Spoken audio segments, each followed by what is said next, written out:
guys, welcome back to my channel. I hope you're having a fantastic day and welcome to episode 3 of Responsible Human 101. Still don't know about that name, but we're going with it. In today's video, I'm going to share with you guys some ways you can increase your income. We have talked about starting out with budgeting.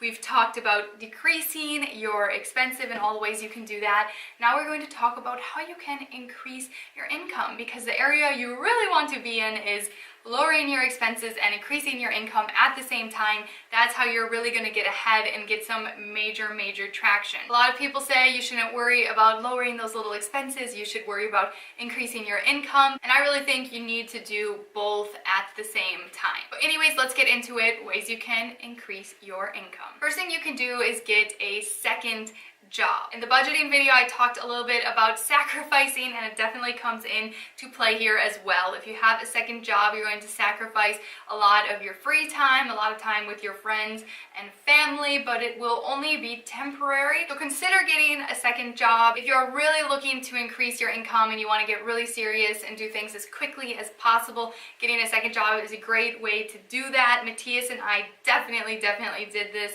At one point, Matthias was working 3 jobs and I was working 2, so all of those extra jobs helped us get some serious traction and really got the ball rolling. That extra income is what allowed us to get out of debt and save. A job that really anybody can do that I would recommend is working in the service industry. If you work in the US, it's pretty easy to get a job as a waitress, as a bartender. We always did pretty well for ourselves in this industry because when you are working for tips, I know there are a lot of negatives to that and I'm not going to get into all of that, but one thing is for sure, when you are working as a tipped employee, the more you work, the more you smile, the more passionate you are, you can earn more. If you are in the right mindset, if you want to work really hard, if you want to pick up extra tables, work late, work an extra day, work a double, you can really control how much money you earn in the service industry. I mean, more or less, you guys. Obviously, you can't control everything.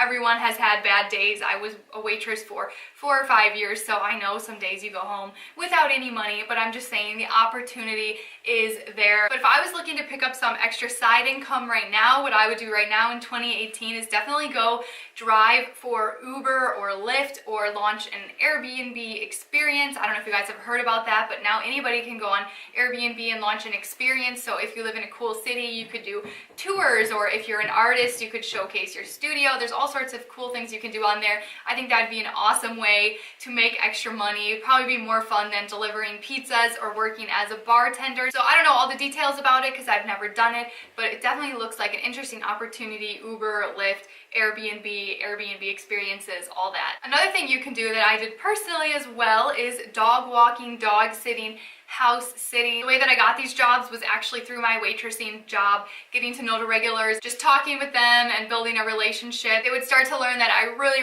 love dogs and animals, and it came up all the time that people were going out of town and they were looking for a dog sitter, a house sitter, dog walker, and I picked up these jobs that way, and you can make some pretty decent money. And of course, now it's 2018, there are apps for this as well. You can check out one called Rover. I know that is like one of the major dog walking apps. So look into dog walking, house sitting, talk to people in your direct network, talk to people at work, go online. You can definitely figure out ways to make it happen. Another thing that you can do that I also did was start flipping items. So I'm a big thrift shopper, a big secondhand shopper, and a lot of the times I would be shopping for something and I would see something that wasn't my size or wasn't necessarily my style, but I knew that this was an undervalued item and I knew that I could get more for it on eBay, on Craigslist, in the Facebook buy and sell groups. So I would pick up those items. For example, I'm at Goodwill and I see a Victoria's Secret pajama set or something new with the tags on for $3.99,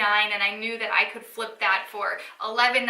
I mean, we're talking about really small margins, but when you're really hustling, that is what it takes sometimes. Some people can be really good at this depending on their skill set, but if you are knowledgeable about cars or lawnmowers or tools, there are always opportunities to flip things. I find that you find the cheapest items at garage sales. I mean, garage sales around here, people are selling clothes for 25 cents, 50 cents an item, and sometimes these can go on eBay for $10, $20. So you just kind of have to know what you're looking for, but over time you will gain an eye for what is undervalued. And I think this is an important life skill, just in general, being able to spot items that are undervalued, where you can add some value just by cleaning it, washing it, or just selling it in a different market. Another personal example, guys, we've done so many things. Trust me, we have tried it all. So this is what I find really helped us get ahead. But one thing you can do is paid surveys. Crazy, but we actually did this. Matthias was working in construction a few years ago, and a friend of ours referred us to this market research group because they knew that we were hustling, working all these jobs, trying to earn as much money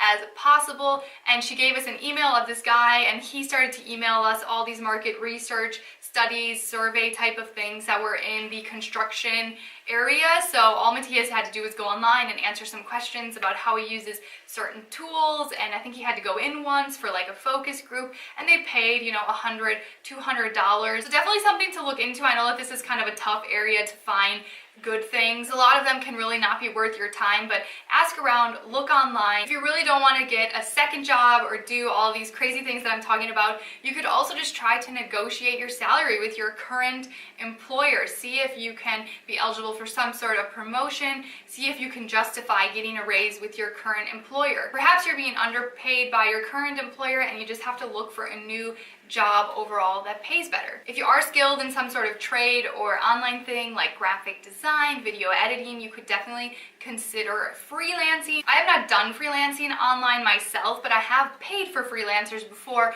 on Upwork. I think that that is one of the most reputable sites nowadays that actually pays pretty well. Of course, you set your own prices, but there's definitely a market for freelancers. So if you have a skill or a trade, consider freelancing. So trying all or some of these things that I'm talking about in combination with trying to reduce your expenses is what is going to get you ahead, is what's going to give you this positive cash flow at the end of the month where you have some money that you can say, hey, what do I want to do with this? That's the position that you really want to get to, where you can start thinking about your future and just being financially responsible. It's not easy. It takes a lot of time and sacrifice. So I hope you're feeling inspired to get out there and hustle, to sacrifice, work hard to increase your income so you can get ahead. Really appreciate the support on these videos. If you like them, make sure you leave it a thumbs up. And that is all I have for today. I'll talk to you soon.